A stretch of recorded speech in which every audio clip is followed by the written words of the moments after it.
అమ్మవారి నవరాత్రులుగా చేస్తారు. నవరాత్రులుగా చేయుట అన్న మాటకి ఉన్న అర్థాన్ని జాగ్రత్తగా పరిశీలించవలసి ఉంటుంది. నవరాత్రులు అంటే 9 రాత్రులు అని. నిజానికి 9 రాత్రులుగా చేయడానికి రాత్రుళ్ళు చేసే ఉపాసన ఏం ఉండదు. రాత్రి మనం పూజ చేస్తామా, రాత్రి భజన చేస్తామా, రాత్రి జాగరణ చేస్తామా, ఏమీ చెయ్యం. కానీ నవరాత్రి అంటాం. వసంత నవరాత్రులు, గణపతి నవరాత్రులు, శారదా నవరాత్రులు ఎప్పుడు రాత్రి శబ్దాన్ని ప్రయోగిస్తారు. రాత్రి శబ్దాన్ని ఎందుకు ప్రయోగిస్తారు అంటే రాత్రి వేళ ఉన్న వస్తువు ఉన్నట్లు కనపడదు. అది దొంగో తెలియదు, దొంగో తెలియదు, తాడో తెలియదు, పామో తెలియదు.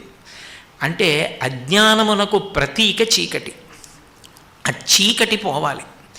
చీకటి పోవడానికి 9 రోజుల ఉపాసన ఎందుకు పెడతారంటే 9 దాటితే 10 వస్తుంది. 10 వస్తే 1 పక్కన 0 అయిపోతాడు.